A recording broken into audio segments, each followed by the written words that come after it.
আসসালামু আলাইকুম গাইস, আজ বানাবো সাবুদানার লাড্ডু। তার জন্য প্রথমে নিয়ে নিলাম সাবুদানা 200 গ্রামের মতো। আমার সাবুদানাটা একটু মোটা ছিল। ছোট দানার সাবুদানার লাড্ডু বানালে বেশি ভালো হয়। তার জন্য সাবুদানাকে প্রথমে ভালো করে ধুয়ে 2 থেকে 3 বার 20 মিনিটের জন্য ভালো করে ভিজিয়ে রাখবো, যাতে সাবুদানাটা গলে যায়। আমার 20 মিনিট ভেজানো হয়ে গিয়েছিল। 20 মিনিট পরে সাবুদানাটা গলে যাবে। এইবার আমরা ওভেনে একটা ফ্রাই প্যান দিয়ে কড়াই দিয়ে দেবো।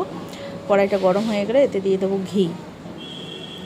ঘিটা একটু গরম হয়ে গেলে তাতে আমরা দিয়ে দেব সাবুদানাটা, ভিজিয়ে রাখা সাবুদানাটা দিয়ে দেওয়ার পর ভালো করে নাড়াবো। এতে আমি দিয়ে দেব, এরপর সাবুদানাটা বারবার নাড়াবো। আমি এতে ইউজ করব গুড়, এর জন্য দিয়ে দেব গুড়। সাবুদানাটা ভালো করে নেড়ে নিতে হবে যাতে সাবুদানাটা গলে যায়। আমি গুড় দেওয়ার জন্য কালারটা একটু অন্যরকম এসছে। গুড় দিয়ে ভালো করে নাড়িয়ে চাড়িয়ে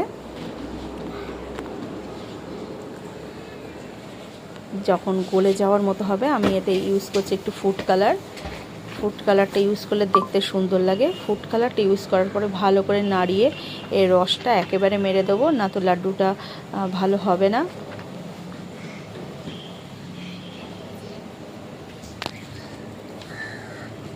ভালো করে নাড়িয়ে চাড়িয়ে রসটা যখন মরে যাবে সেটাকে বন্ধ করে দিতে হবে। তারপর ঠান্ডা হওয়ার জন্য ওয়েট করতে হবে। ঠান্ডা হয়ে গেলে ধীরে ধীরে হাতে একটু জল নিয়ে ভালো করে লাড্ডুর শেপ দিয়ে লাড্ডুটা বানিয়ে নিতে হবে।